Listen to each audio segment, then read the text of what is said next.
Hello, Michael Boy here with America's Commercial Real Estate Show. We're at the NAR Conference and Summit in Chicago. We're here with Carlos Fuentes. He's a CCIM. He's also a certified International Property Specialist designee, and he's also an instructor for CIPS. And he just did a segment on commercial real estate in the global marketplace here in the training area at NAR. So what is going on with global commercial real estate? What did you share with folks today? Well, there's very interesting statistics. Number one, the recommendation is to know your local market. So you know what are the global opportunities in your local market. That means you don't have to speak 10 languages or be a world traveler, and yet take advantage of the influx of international clients that are spending millions and millions of dollars. An interesting fact is that over 60% of international clients will pay cash for their property, and cash is usually king. I like cash. There you go. So there's great opportunities, and what the CIPS designation does for you, you become a member of a network of over 3,600 CIPS designees in 45 countries around the world, which means that you are able to do referrals and receive referrals from outside of the United States. It also means that when you get a referral from a CIPS designee, they have the same level of education and cultural sensitivity that you do. The same when you refer your client, you know that they're in good hands, and it's not an insurance company. But yeah, and that's important. I think some realtors may be curious about, hey, if I'm dealing with someone from another country, maybe I don't do things right, and maybe I screw that up. So what would I learn from CIPS if I'm taking the education? What are some things I would learn? All right, so first of all, just like you do a little bit of research, you have to do your due diligence as to that country or region of the world. You have to get involved in what the economies are in those countries, the currency exchanges, the political stability, and whether you see the international traffic in investments flowing from the country into the U.S. or from the U.S. into that country as a destination country. And so that helps you position yourself as to how best to approach the market.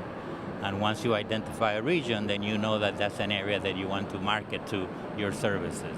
And again, through the CIPS network, you take advantage, and it facilitates all of that. And how many of these courses do I need to take to have the designation?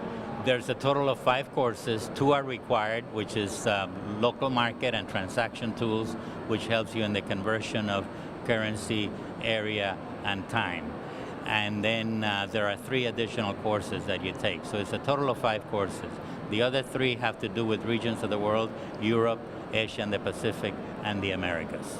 Wow, sounds like interesting training.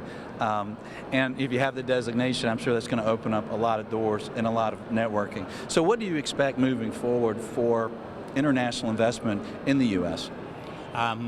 The U.S. has always been a very stable, desirable destination for investment money from all over the world. And so we expect that that will continue to rise as statistics are showing. It's definitely on the rise. Every year gets better and better. More and more people decide that an investment in the U.S. is a very safe investment. One of the things as a CIPS designee you learn is you need to find out what the motivation for that investor is so that you can best serve him. Sometimes they need to invest here in order to park their money because there's a lot of instability in their home country. So they're not interested in a high rate of return.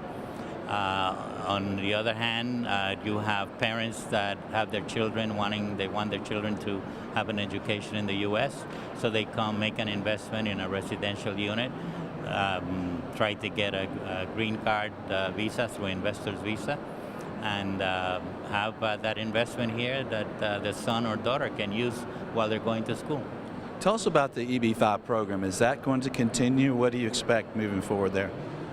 It's supposed to continue. They may be doing stricter standards, if you will, but they're hoping to continue it. They might increase. Right now, the top is like $1 million. They're talking about $1.1 million, $1.3 million as the basic investment requirement.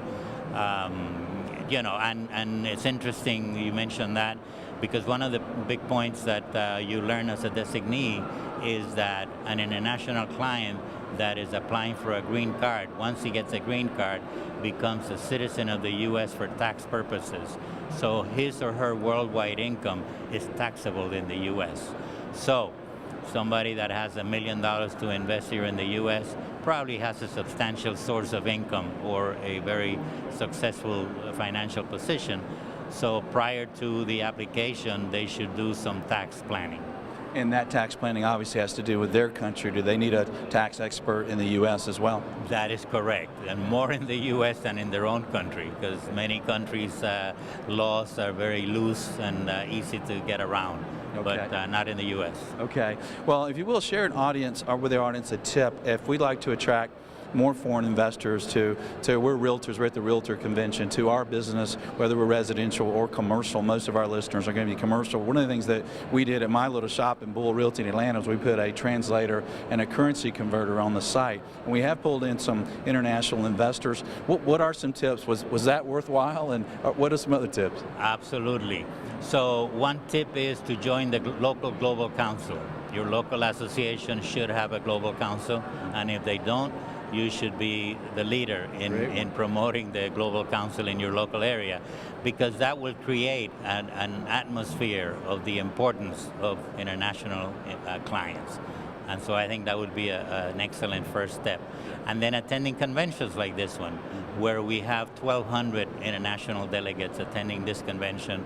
You have an opportunity in the Global Center to meet them one-on-one, people from around the world. So that is so key, and I think a lot of commercial people around the country that are realtors may not realize that this global connection here is at NAR, and some of these folks here are residential, and if you're in commercial, you should be here involved in this. Absolutely, absolutely, and that's why I hold both designations, the CCIM as well as the CIPS, because I found the importance of being able to work with both international clients as well as local. So how can the audience find out a little more about CIPS and how to join and what's involved there?